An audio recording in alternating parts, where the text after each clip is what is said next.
Bonjour tout le monde, on commence à se connecter. Merci beaucoup d'être là en ce midi ensoleillé, comme le soleil est arrivé par surprise. Ça nous fait vraiment plaisir que vous soyez là.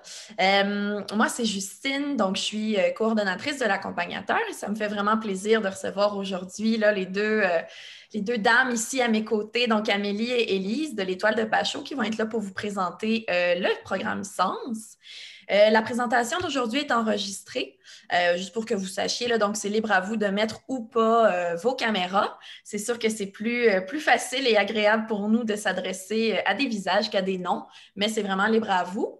Donc, il y aura la portion présentation, puis il y aura aussi là, la période de questions plus à la fin, où moi, je vais arrêter l'enregistrement, puis on pourra revenir en grand groupe pour discuter de nos questions, de nos situations, tout ça. Et si vous avez des questions que vous ne voulez pas oublier là, durant la présentation, vous pouvez les écrire dans le chat qui est juste en dessous, puis on les reprendra à la fin. Donc, sans plus attendre, je laisserai la parole à mesdames. Merci. Merci. Merci, Justine. Alors, bonjour tout le monde. On est vraiment contente d'être là aujourd'hui. Merci aux participants d'être présents. Merci aussi à l'accompagnateur, à Justine, de nous avoir accueillis pour cet événement virtuel.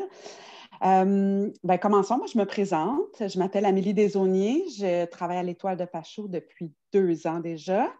L'Étoile de Pachot, pour ceux qui ne connaissent pas, c'est un organisme, c'est un réseau d'entraide, en fait, qui vient en aide aux parents d'enfants lourdement handicapés. Donc, pour le moment, on couvre la grande région de Montréal et un jour, peut-être, la planète. Soyons positifs. Donc, voilà, je suis à l'Étoile de Pachot depuis 2 ans. Je m'occupe d'un autre projet et puis du projet Sens.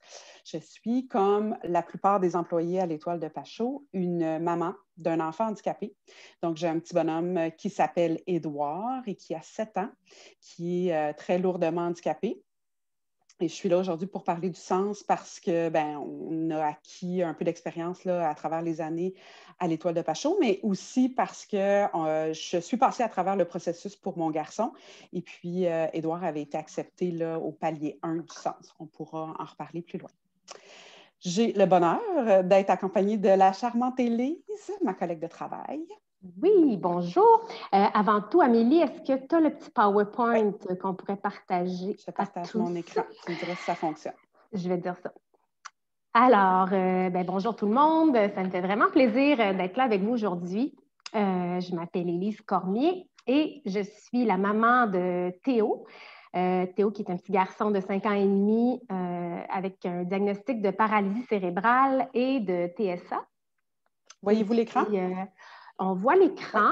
Je pense qu'on peut aller à la petite photo. Voilà, les petits Théo et le beau Édouard. Alors, nous, on a été acceptés au palier 2 du sens l'année dernière. Et puis, moi, je travaille à l'Étoile de Pachot depuis 3 ans maintenant. J'ai commencé comme membre parce que, c'est ça, suite à la diagnostic de mon garçon, je ne savais pas trop vers où me tourner. Je ne connaissais pas du tout les ressources. Je ne connaissais pas, en fait, du tout l'univers d'avoir un enfant handicapé. Donc, c'est vraiment l'Étoile de Pachot qui m'a guidée et pris par la main dans toutes les étapes. Et puis, ça me fait vraiment plaisir aujourd'hui d'être là puis d'accompagner à mon tour les mamans dans leurs demandes, les mamans et les papas dans leurs demandes pour le sens. Super. Donc, voilà le petit plan de match qu'on vous propose pour cette belle demi-heure-là. Donc, comme Justine disait, si vous avez des questions, vous pouvez l'écrire dans le chat. Il y a beaucoup de contenu, fait que n'hésitez pas à écrire s'il y a quelque chose qui vous vient à l'esprit parce qu'il va y avoir beaucoup d'informations. Donc, voilà. On va d'abord regarder qu'est-ce que c'est le sens, comment est né le programme. Ensuite, on va regarder les critères d'admissibilité au programme, donc les différents paliers qui s'offrent aux familles. On va regarder aussi, on va vous parler un petit peu en détail là, des services qu'on offre à l'Étoile de Pachot, justement pour vous aider à passer à travers les étapes de demande d'aide financière pour le sens. Puis à la toute fin, bien, comme on disait, il va y avoir une période de questions. Donc, voilà. Élise, est-ce que tu veux te lancer, nous expliquer un petit peu c'est quoi le programme Sens? Je me lance.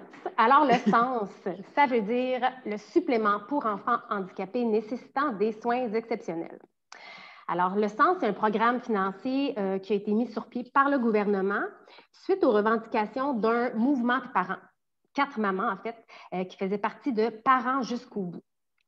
Alors, dans le fond, le but du mouvement, c'était de pallier à la précarité financière des familles qui ont un enfant lourdement handicapé. Parce que, on le sait, vous le savez, ça coûte des sous avoir un enfant handicapé, que ce soit pour le matériel spécialisé, pour des thérapies au privé. Souvent, même, il y a un des 2 parents qui doit diminuer beaucoup ses heures de travail ou carrément arrêter de travailler parce qu'on a beaucoup, beaucoup de rendez-vous. Bref, le but était de pallier à cette précarité financière-là. Donc, avant 2016, peu importe l'handicap de l'enfant, tout le monde avait le même montant du SEH, le montant de base pour les enfants handicapés qui était de 2 280 $ par année. Donc, à ce moment-là, peu importe l'handicap, que l'enfant ait une légère déficience auditive, par exemple, ou qu'il soit lourdement handicapé, tout le monde avait le même montant. Donc, il y avait quand même une certaine incohérence à ce niveau-là. Puis, dans le fond, on ne veut pas minimiser l'handicap des enfants. Il n'y a pas quelque chose de plus grave que l'autre, mais ça restait quand même un petit peu incohérent. Donc, à la suite des démarches du mouvement de parents, le gouvernement a créé le SENS, qui était un seul palier. Donc, tous les enfants qui étaient lourdement handicapés avaient droit à un montant de 11 000 $ par année.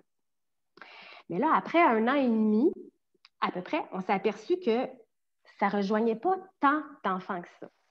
Donc, en 2018, l'Étoile de Pachot a repris le flambeau des revendications avec le mouvement de parents toujours pour créer un deuxième palier avec des critères moins restrictifs dans le fond. Comme par exemple, mon garçon, moi, il ne correspond pas au palier 1. Il est en fauteuil roulant, mais comme par exemple, il mange bien, il peut s'alimenter par lui-même, il communique bien, il réussit à faire des demandes, puis à exprimer ses besoins de base. Donc, il a réussi à aller chercher le palier 2 avec des critères un petit peu plus souples. Donc là, vous voyez le tableau à l'écran pour ce qui est des montants. Alors, le supplément pour enfants handicapés de base, ce montant-là, il ne bouge pas. Donc, ce n'est pas un montant que vous allez perdre, il va rester dans vos poches. Donc, c'est 2 400 $ par année. Si vous êtes éligible au palier 2, vous allez chercher un montant supplémentaire de 8 052 $ par année. Donc, ça, c'est des versements qui sont faits là, tous les mois directement dans votre compte. Donc, ça représente 671 par mois pour le palier 2. Et pour le palier 1, vous allez aller chercher 12 096 $ par année. Donc, un versement de 1 008 $ par mois direct dans votre compte. C'est beaucoup d'argent. C'est Beaucoup pour ça qu'on est là aujourd'hui pour en parler avec vous parce qu'il ne faut pas passer à côté de ça là, si vous pensez que votre enfant est éligible. Maintenant qu'on comprend un petit peu mieux qu'est-ce que c'est le programme SENS, on va regarder ensemble les critères d'admissibilité. Puis, avant de tomber dans les détails, on ne veut pas vous faire peur, il y a beaucoup d'informations, comme on disait tout à l'heure, mais sachez que ça vaut le coup parce que c'est un programme qui est hyper généreux. C'est le programme gouvernemental le plus généreux là, pour les parents d'enfants handicapés. Ensuite de ça, ce qui est bien de ce programme-là, c'est que l'argent peut être utilisé comme vous le voulez. Donc, vous n'avez pas de compte à rendre. Quand vous recevez l'argent du gouvernement, bien, vous pouvez soit payer de la thérapie pour votre enfant, vous pouvez payer de l'équipement spécialisé, adapter la maison pour le montant que le PAD ne peut pas contribuer. Vous pouvez même payer du répit, mais aussi pour des gens qui auraient des besoins un petit peu plus de base, bien, il n'y a pas de problème là, à payer le loyer ou à payer l'épicerie. C'est tout à fait libre à vous d'en faire l'utilisation que vous voulez. L'autre bon côté de ce programme-là, c'est que peu importe le revenu familial que vous avez, vous êtes éligible si votre enfant répond aux critères. Donc, si vous avez un revenu plus élevé que le revenu de ménage moyen au Québec, n'ayez pas peur, faites la demande. Ils ne vont même pas vous demander là, quel revenu vous avez. Ensuite de ça, ce qui est une bonne chose aussi, c'est que le montant est rétroactif. Donc, du moment que vous faites la demande, si vous êtes accepté puis que le gouvernement se rend compte que vous auriez eu droit dans les derniers mois à ce programme-là, bien, à ce moment-là, ils vont donner un montant rétroactif allant jusqu'à 11 mois. Ça, c'est du cas par cas, mais ça peut être très intéressant aussi. Donc, comme on disait, c'est un programme qui est hyper généreux, qui est propre à la province de Québec. Donc, allons voir les critères ensemble. Oui, alors, avant de faire la demande, dans le fond, il va falloir juste s'assurer de 3 choses. Il faut absolument que votre enfant ait moins de 18 ans. Il faut qu'il y ait des déficiences physiques ou mentales importantes ou des besoins de soins médicaux complexes à la maison. Et il faut absolument que vous receviez déjà l'allocation famille et le supplément de base pour enfants handicapés du Québec. Donc là, si en ce moment, vous ne recevez pas encore le SEH, c'est vraiment la première étape à faire. Ensuite, le gouvernement, dans le fond, il va évaluer si votre enfant est admissible ou non selon 2 variantes. Alors, il va évaluer le niveau d'autonomie de votre enfant et sa capacité à réaliser cette habitude de vie du quotidien selon son âge, donc en comparaison avec les enfants du même âge. Et pour chaque habitude de vie, on va déterminer est-ce que c'est une limitation qui est grave ou c'est une limitation qui est absolue. Alors, pour les 7 habitudes de vie, vous voyez à l'écran, on a la nutrition, les soins personnels, les déplacements, la communication, les relations interpersonnelles, les responsabilités et l'éducation. Ce point-là, Élise, là, sur les limitations, il est super important quand on va formuler une demande, mais aussi ça va être déterminant là, dans l'analyse du dossier de chaque famille. Est-ce que tu peux expliquer un petit peu plus c'est quoi la distinction entre une limitation grave et une limitation absolue? Oui, bien, dans le fond, on va se fier à la petite description qu'on retrouve sur le site de Retraite Québec, qui est assez claire, en fait. Donc, une limitation qui est absolue, c'est que l'enfant est absolument incapable de réaliser une habitude de vie de façon autonome ou éprouve toujours une difficulté extrêmement importante selon son âge. On pourrait comprendre que, dans le fond, l'enfant, sans l'adulte, est incapable de réaliser cette habitude de vie-là. Une limitation qui va être grave, c'est un enfant qui éprouve toujours ou presque toujours une difficulté importante à réaliser une habitude de vie de manière autonome selon son âge, malgré la présence de facteurs environnementaux facilitateurs tels que les aides techniques. Et vous allez voir tantôt, en donnant des exemples, ça va être un petit peu plus clair. Oui, exactement. On va passer là, chacune des habitudes de vie, puis on va pouvoir donner des exemples concrets de limitation absolue versus grave. Mais sachez, avant qu'on aille dans les exemples, que c'est vraiment du cas par cas et puis que là, nous, on ne s'avance pas en disant c'est noir ou blanc. On vous donne un peu un portrait global là, de ce qu'on a vu dans les dossiers de d'autres familles. Mais sachez que ce n'est pas parce que votre enfant un type de limitation que l'enfant va tomber dans une limitation grave ou absolue, là, dépendamment des exemples. C'est du cas par cas. Exactement. Puis, dans le fond, il y a vraiment beaucoup de facteurs qui rentrent en ligne de compte pour savoir si c'est absolu ou grave, savoir si le dossier de votre enfant va être admissible. Ça va dépendre de son âge, de la possibilité pour lui de faire des progrès dans le futur, s'il y a plusieurs handicaps.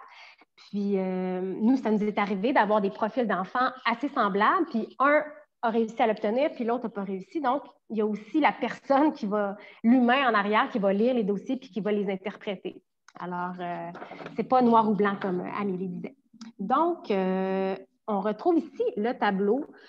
Je vais vous dire des petits exemples brefs là, pour chaque habitude de vie, juste pour que vous ayez une idée de ce que ça veut dire. Donc, si on va dans la nutrition, si je prends un exemple d'un enfant qui a des rigidités alimentaires, qui va être sensible peut-être aux textures, qui va avoir besoin d'un peu d'assistance au repas, il serait probablement dans la limitation qui est grave, versus absolue pour un enfant qui va être gavé, par exemple, là, qui a une gastrostomie. Pour les soins personnels, un enfant, par exemple, qui a besoin d'assistance pour brosser ses dents, pour mettre ses vêtements dans le bon ordre, qui a besoin de rappel pour aller à la salle de bain, pourrait être considéré comme grave, versus un enfant qui a plus que 4 ans et qui est aux couches à 100%.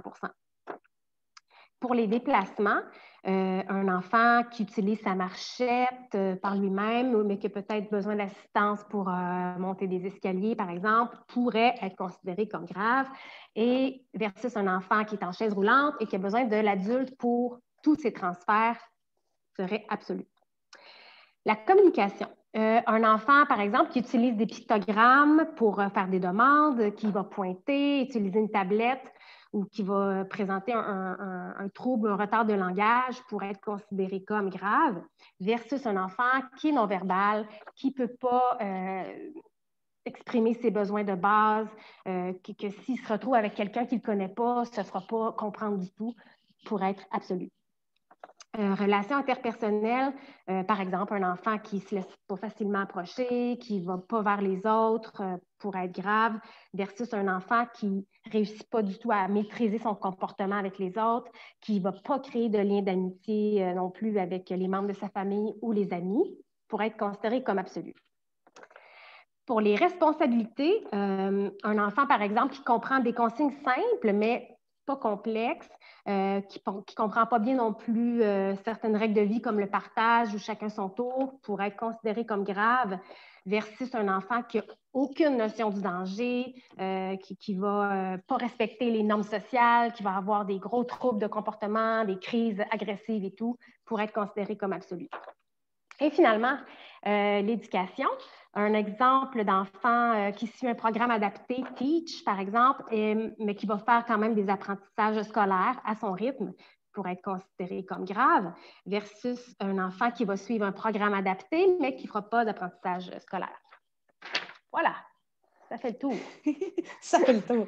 Il y a beaucoup d'informations à date. Je ne vous vois pas, personne, mais peut-être, Justine, tu peux me répondre, mais est-ce que le rythme est bon? Est-ce que ça va? Le rythme est bon. On a déjà des petites questions dans le chat qu'on va garder pour la fin. Parfait. Parfait. On pourra y revenir à la période de questions. Merci. Voilà. Donc voilà. Donc, c'est ça. Finalement, vous voyez qu'il y a plusieurs scénarios possibles selon l'âge, selon selon la situation médicale de l'enfant et tout. Puis, plus l'enfant a d'absolu, dans le fond, plus il y a des chances de pouvoir accéder à un des deux paliers. Exactement. Puis nous, on l'a vu dans le passé, là, à obtenir des rapports formels de la part de spécialistes, ça aide énormément là, pour clarifier puis décrire chacune des limitations. C'est vraiment du cas par cas, alors ça étoffe bien un dossier qui va être envoyé. Mais aussi, ayez pas peur, là, c'est pour ça qu'à l'Étoile de Pachot, on accompagne aussi les familles là, pour répondre, pour bien bâtir ce dossier-là. Là. Exactement. Puis on est plein de mamans qui sont là justement pour ça, savoir quel rapport envoyer. On a besoin de rapports de toute façon pour venir valider toute l'information qu'on envoie. Mais je vais justement, là, on va aller à ce qu'on a besoin pour envoyer une demande. Donc, dans le fond, Retraite Québec va évaluer l'admissibilité de votre enfant avec tous les papiers que vous allez lui envoyer. Alors d'abord, vous avez besoin du formulaire de demande qui est en ligne sur le site de Retraite Québec. Vous allez avoir besoin du bilan fonctionnel. Ça, ce n'est pas obligatoire, mais c'est fortement conseillé parce que ça va juste faciliter le cheminement de votre demande. Dans le fond, c'est un document qui est à faire remplir par l'école ou par la garderie, par quelqu'un qui suit votre enfant au quotidien, dans le fond, qui le connaît bien, qui connaît bien ses limitations. Donc, ça, c'est aussi un document qu'on retrouve sur le site de Retraite Québec. Et finalement, là, tous les rapports de professionnels que vous avez, les plus récents possibles, là, qui ne datent pas de trop d'années. Donc, les rapports de physio, ergo, psy, neuropsy, les plans d'intervention, les bulletins, etc. Alors, quand vous êtes prêt à envoyer tout ça, vous allez déposer votre demande en ligne ou par la poste. Puis là, il faut compter à peu près 90 jours. Moi, je vous dirais que moi, ça a pris plusieurs mois parce que ça a tombé en plein début de pandémie pour ma demande, mais bon, ça peut être variable, mais c'est environ 90 jours. Puis ensuite, c'est la décision du gouvernement. Donc, dans le fond, eux, c'est une équipe de médecins, de spécialistes qui vont lire vos documents et c'est eux qui vont déterminer si votre enfant est admissible au palier 1 ou au palier 2. Super. Donc, ça fait beaucoup d'informations, mais sachez que c'est pour ça qu'on est là. L'Étoile de Pachot, ça fait 3 ans qu'on aide les familles à compléter leurs demandes ou à s'y retrouver là, avec le programme Sens. On a aidé plus de 300 familles, donc on est capable de faire un peu le lien entre ce qui fonctionne. Bien, on crée un petit peu des généralités. Ça, d'habitude, ça fonctionne. Ça fonctionne moins. Puis, on voit de plus en plus aussi, on est témoin de ce que Retraite Québec aime avoir comme information de la part des familles pour faire avancer leur dossier. Donc, dans le fond, pour vous expliquer un petit peu nos services, nous, dans le fond, on est un organisme à but non lucratif, donc ça ne coûte rien. On demande aux familles qui veulent de l'accompagnement pour le sens, une cotisation de 10 simplement là, pour ouvrir le dossier. Mais nous, notre mission, dans le fond, est simple, c'est d'aider le plus grand nombre de parents possible à accéder à cette aide financière-là parce que, tu sais, les émois, on a été témoins, là, ça fait une grosse différence, ça enlève un poids financier là, quand on réussit à toucher le palier 1 ou le palier 2 du programme Sens. Donc, on croit, l'Étoile de Pachot, que le maximum de familles devraient pouvoir accéder à ce programme-là pour leur simplifier la vie. Donc, si nos services vous intéressent, c'est tout simple. Dans le fond, nous, les services qu'on offre, c'est qu'on vous aide là, à voir si votre enfant serait peut-être éligible au programme. Si vous voulez déposer une nouvelle demande, si vous aimeriez faire réviser une demande, vous bâtissez votre dossier, vous avez toute l'information, mais vous aimeriez qu'une deuxième personne, là, plus neutre, regarde tous les documents avant de les envoyer, puis vous dites, peut-être si tu ajoutais ça ou si tu allais chercher un rapport, ça serait plus convaincant. Alors, on offre ce type de service-là. Pour une demande qui est refusée.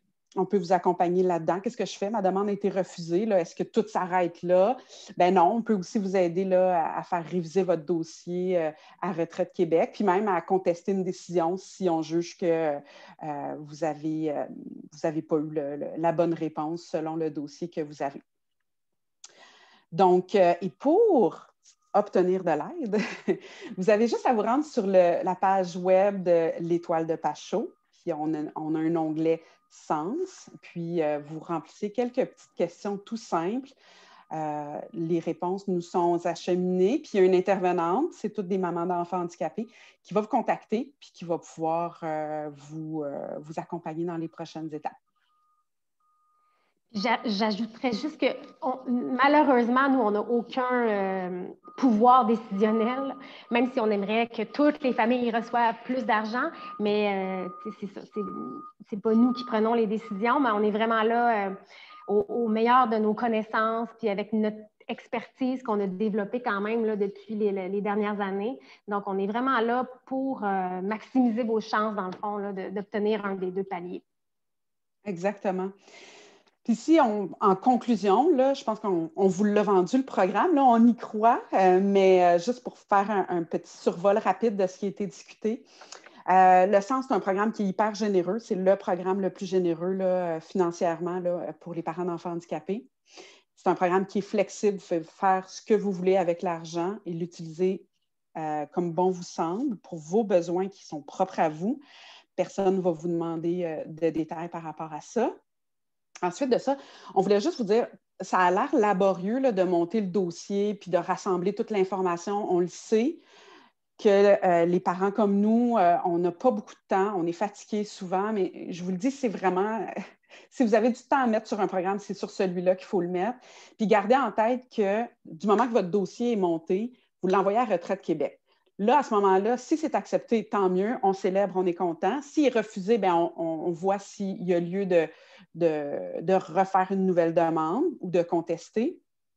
Mais tout le dossier vous appartient après, puis le travail qui a été fait, il est à vous. Donc, vous pouvez après utiliser ce dossier-là pour débattre avec votre CLSC, pour avoir plus de chèques emploi-service. Vous pouvez l'utiliser pour faire avancer votre dossier au CRDI. Vous pouvez aller démarcher une fondation privée qui offre de l'aide financière pour, par exemple, acheter un tricycle à votre enfant. Bien, vous avez déjà toute l'information sur votre enfant. Donc, n'oubliez pas d'utiliser cette information-là pour envoyer des demandes ailleurs ou faire avancer des dossiers. Mettez surtout pas toute cette mine d'or d'informations dans un petit tiroir chez vous. Ça serait mal utiliser l'information. Voilà, je pense qu'on a fait le tour. Je pense que oui, parce qu'on est rendu Avais-tu des choses à rajouter? Je pense que non. Je pense qu'on a fait le tour. Est-ce qu'il y a des questions? Oui, bien là, c'est ça. Là, les questions commencent à affluer dans le chat. Donc, moi, je vais arrêter l'enregistrement.